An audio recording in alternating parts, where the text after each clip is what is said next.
Hello, I'm guessing that if you're watching this then you don't really know what's going on in Rust. This is the main screen. If you click on play game, then this is where you select all your servers. Official, if you're just starting out, might be a bit too sweaty. Modded, I'd probably go for modded if I were just starting out again. I'd like to play on 5 times, but if you're starting, I'd probably play a solo, duo, trio server.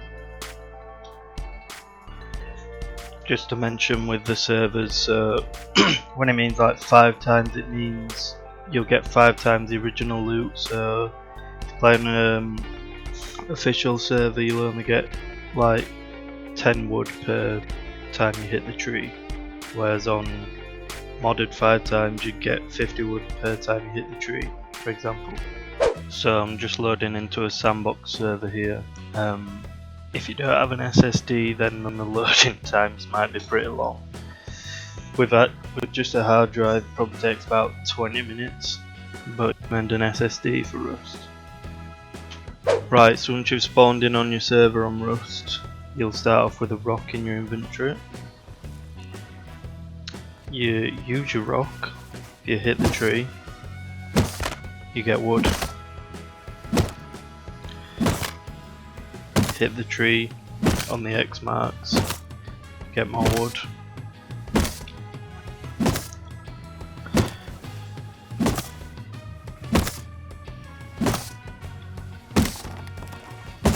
And eventually the tree falls. Done. Same goes with, this is the stone node. Hit stone, you get stone. This is like a little mini game that you follow.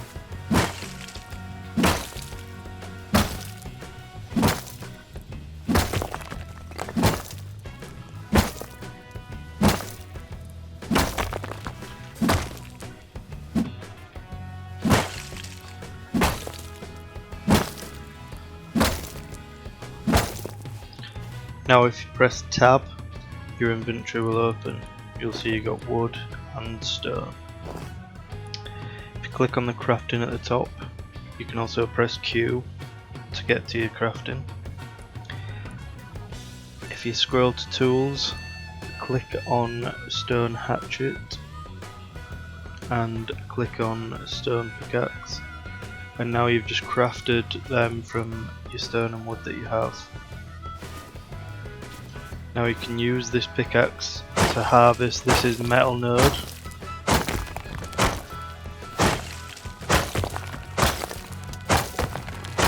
You use metal ore in a furnace, and to make a furnace you need stone and wood.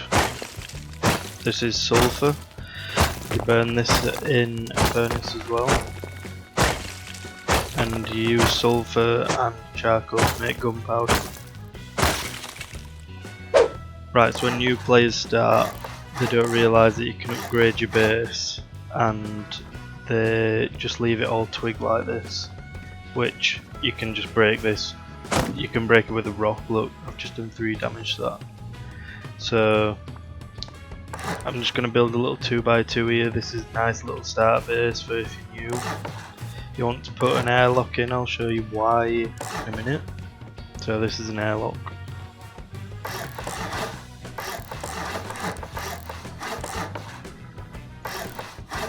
Two by two is a classic in Rust, by the way.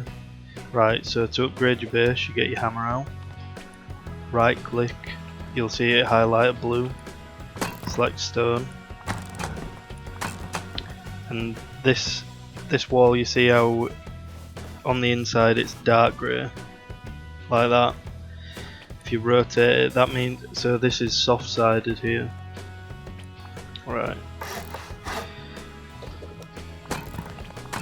You want to do it way quicker than this when you're actually playing as well.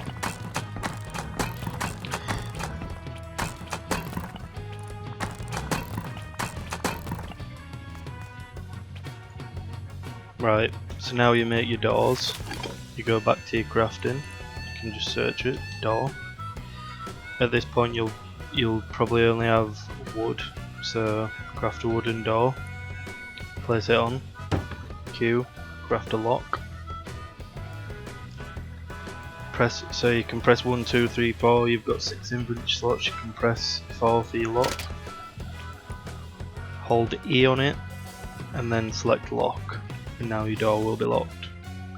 I'm going to make another door, place that there, and now this is the airlock that I was talking about, so if someone's outside your base, they can't get in if these two doors are open. The first thing that you always want to do when you get a base is, once you've got everything, you want to get a tool cupboard. You want to place it down, nice and neat as you can, authorize on it. So what a tool cupboard does is it gives you authorization to this whole area, so it's got a radius around your base and nobody else can build in this area, and you want to make sure that you put a lock on that. So then if someone does get in your base, they'll have to destroy it. So the next job is we need to get some cloth. So it's a few different ways you can get cloth. You can hit barrels and you get tarp and you can recycle that. You can hit cactuses if you're in the desert biome. You can just find hemp out and about, scattered across the land, and you can pick that up. You need 30 for a sleeping bag, so let's go do that. Right. I've got some cloth. I've got a quick craft here because I've crafted it that many times and you can favourite them. So sleeping bag, but yeah, again press Q and then you can just go down here, type sleeping bag. You want to put one of these down because if you die then you'll be able to respawn back in your base instead of just respawning random on a beach somewhere and then having to run all the way back to your base. The next step for us is to get low grade, and that is a fuel which is used for boats, helicopters.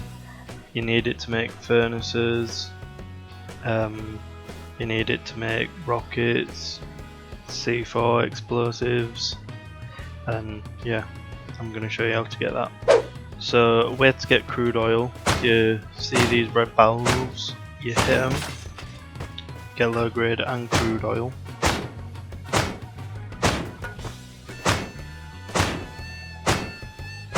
You can also kill an animal, you can kill wolves, bears, pigs, and you get animal fat, and then if you use any cloth with the animal fat you get low grade fuel. Right, so now I've got some low grade fuel, I'm going to make some furnaces. You can also use this crude oil in a refinery at the outpost, which is on this map. It's here, every map is procedurally generated. Right, now I'm going to make a furnace, so I've got that there.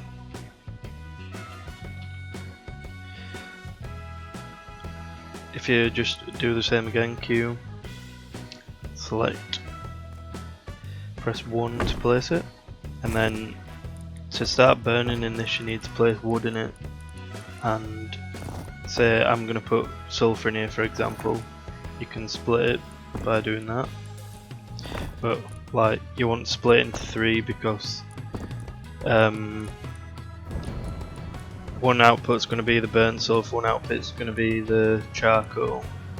So these two together make gunpowder. Next we're going to be doing metal ore, which is pretty much the same. Put that in, split it. You can also use middle mouse button to split it into 2, and if you hold shift and middle mouse button it splits it into 3.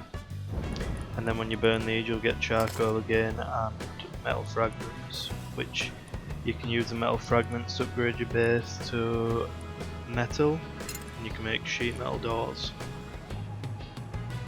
Just a little thing to mention, these 3 bars in the bottom right hand corner, so you see how it's saying building decaying, that means I've got to put in 34 metal and 546 stone to keep this base up for 24 hours.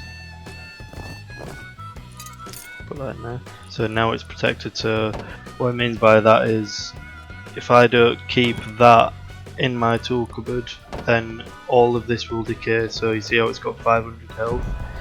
When that gets to 0, this will just shatter and then people can get inside your base free. And back to the bottom right, so the top one's your health, the second one's hydration, and the third one is your food. So when these run low, you will start to starve, and if you're not as hydrated, you don't run as fast, I believe, I'm sure. Yeah, so you want to make sure that you're well fed and well hydrated before you go out, and if you're fed well and you're around a campfire, your health will go up.